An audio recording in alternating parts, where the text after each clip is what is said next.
जय जय शिवधारा, जय जय शिवधारा। इंसान अपने स्वभाव से ही, अपने नेचर से ही ऊपर उठेगा। अपने गलत नेचर के कारण ही उत्थान नहीं कर पाएगा, जीवन में असफल, फेल हो जाएगा। इससे ज्यादा बहुत फर्क नहीं पड़ता कि कोई कितना पढ़ा लिखा है। केवल इम्पैक्ट पढ़ाई का या पद का, प्रतिष्ठा का नहीं हो सकता। बहुत से ऐसे लोग देखे गए हैं जिन्होंने बड़े बड़े आविष्कार किए हैं, बहुत ज़्यादा पढ़े लिखे नहीं थे, लेकिन उसी समय में बहुत ज़्यादा पढ़े लिखे थे, वो कुछ विशेष नहीं कर पाए। बड़े बड़े घरानों से थे, बड़ी फैमिलीज से थे, बहुत कुछ कर सकते थे, कुछ नहीं किया, लेकिन विशेष नहीं मिला।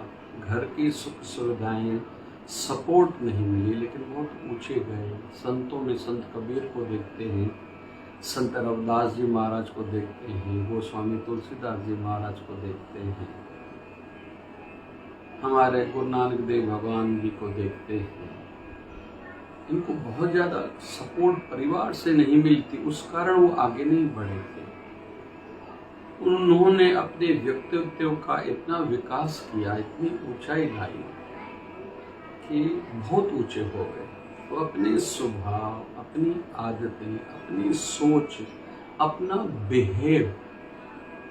बिहेवियरल के कारण भी बहुत लोग बड़े पद पर होने के बाद भी कुछ विशेष नहीं बन पाते, या कुछ समय के लिए लोग उनकी इज्जत करेंगे, कहना मानेंगे, लेकिन एक समय के बाद वो गए क्या, कोई फर्क नहीं पड़ता।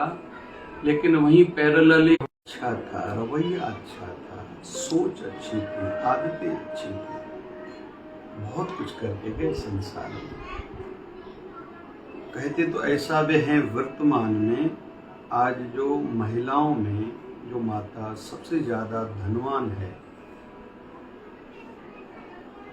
सरस्वती जी जिंदल ग्रुप की, ऐसा सुना है। जो भारत में फर्स्ट नंबर वो महिला धनवान है, उद्योगपति है, शायद ज्यादा पढ़ी लिखी भी नहीं है। तो उनकी अपने रवैये के कारण, अपना एटीट्यूड अच्छा है, स्वभाव अच्छा है, वो आगे बढ़ी है। तो आज उन कुछ विशेष आदतों के लिए, अच्छी आदतों के लिए चर्चा करेंगे कि जिनका स्वभाव अच्छा है, इसके कारण वो आगे बढ़ते हैं और बढ़ेंगे। हमारे लिए भी शिक्षाएं और नियम यही है। पहला गुण आज हम लोग सीखेंगे,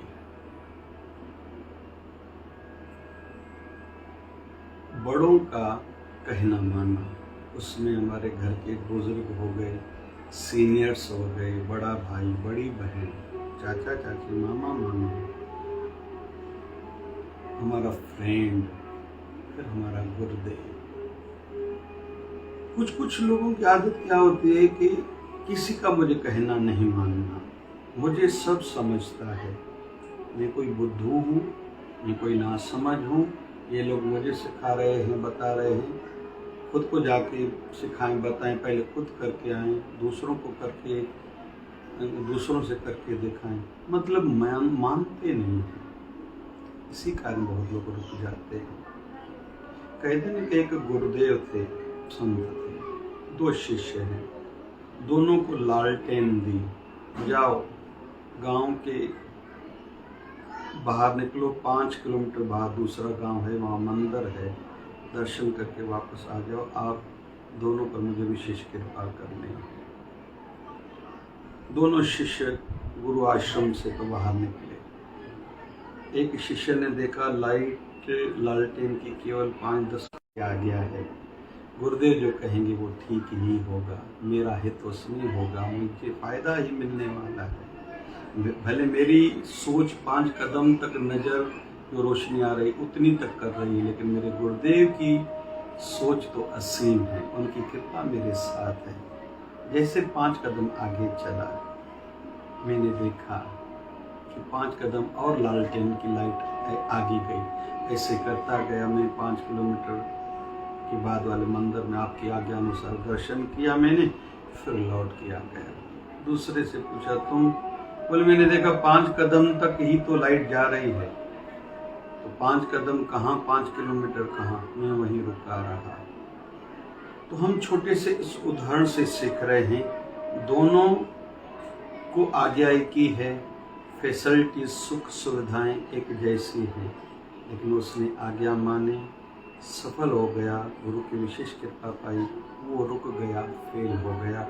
ऐसे ही हम सब भी संसार में भी जो कहीं जॉब करते हैं या घर परिवार में या फ्रेंड सर्कल में, व्यवहार जगत में या आध्यात्मिकता में, कुछ लोग बड़ों का सुनना ही नहीं चाहते,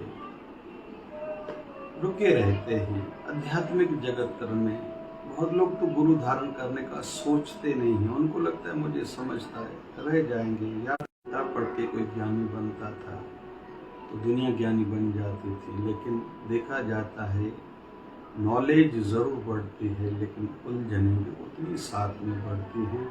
सुलझता है इंसान संत शरण में जाने के बाद।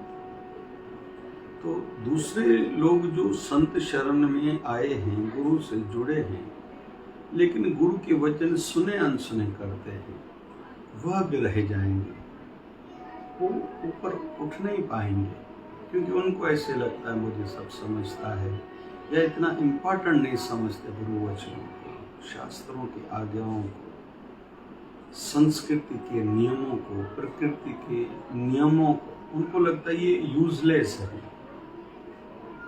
तो जब तक इन बातों को कोई विशेष ध्यान नहीं देगा, ऊपर नहीं उठ पाएगा।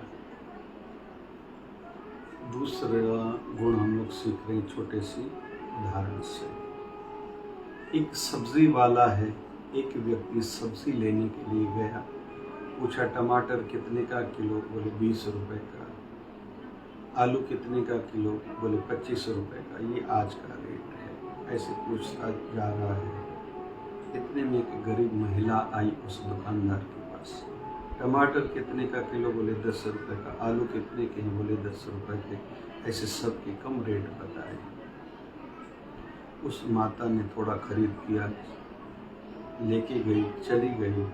तो पहले वाला व्यक्ति खड़ा है, दुकानदार से पूछता है आप ऐसा क्यों कर रहे हो? मुझे 20 रुपये किलो टमाटर बताए, आलू 25 रुपये बताए, उस माता को 10 रुपये दिए किलो, ऐसा क्यों?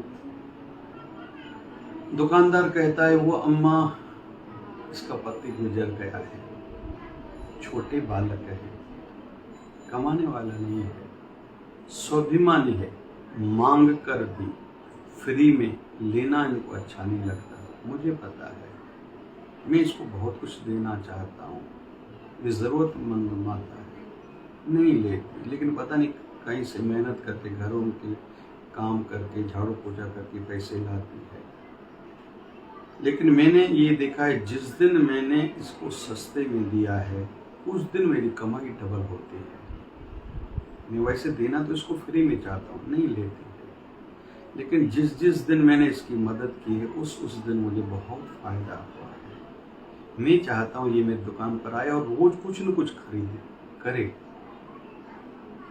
बस ये खरीद के यहाँ से जाती है, मुझे भाग्य लगता है, धंधा उस दिन बहुत होता है। हमें भी यही सीखने को मिल रहा है, भगवान के नाते, धर्म के नाते हम दूसरों का एहसास रखते हुए जो जो कर सकते हैं, जब भी करेंगे, हमें लाभ होगा, फायदा होगा। सामने दिखे नहीं दिखे, लेकिन पक्का विश्वास होना चाहिए सत्यता पर, धर्म पर, सेवा पर, क्योंकि वो चराचर जगत को देख रहा है, चला रहा है। हमारे रुके हुए काम हम जरूर चाहते हैं कि जल्दी हो जाए, लेकिन ये सोचते समझते हम नहीं हैं कि वो कैसे होंगे। हम संसार है इकोसिस्टम, एक दूसरे के आधार पर संसार चल रहा है।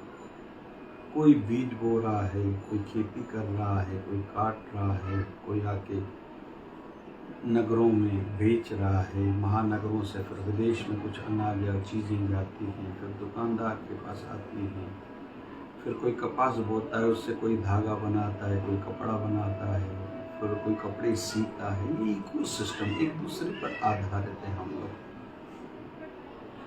लेकिन परमात्मा देख रहा है, उनको हमें क्या देना है भली भांति वो कर्म का हिसाब रख के देता ही है। लेकिन हम इन्वेस्ट ही नहीं करेंगे, बीज ही नहीं बोएंगे, भगवान के नाम पर कुछ करेंगे ही नहीं, तो हम कैसे मिलेगा। इसलिए विशेष आदतों में से आज यह हम आदत सीख रहे हैं, जितना हो सके देने का स्वभाव बनाए, हाथ ऊपर हो, लेने का स्वभाव न हो। जो लेने वाला है वो हाथ नीचे रखेगा, हर किसी के सामने हाथ फैलाना पड़ेगा। जिसकी आदत है, जितना उससे संभव है, जितना योग्य है।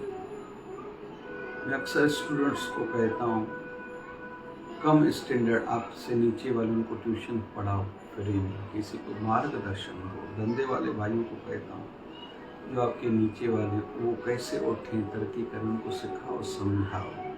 बाबू लोगों को कहता हूँ, निवेदन करता हूँ, आपके माध्यम से किसी को थोड़ा रास्ता दिखाने से उसका भला होता है, करो भैया। कोई फौज में है, पुलिस में है, किसी भी मंत्रालय में है, डिपार्टमेंट में है। दुकानदारों को कहता हूँ, ग्राहकों को राह दो। जितना हम इस प्रकार की हेल्पिंग नेचर बढ़ाते जाएंगे, हमारे भी जो बंद रास्ते हैं खुलते जाएंगे। यही है सब, फल मिलेगा ही। बस एक बार थोड़ा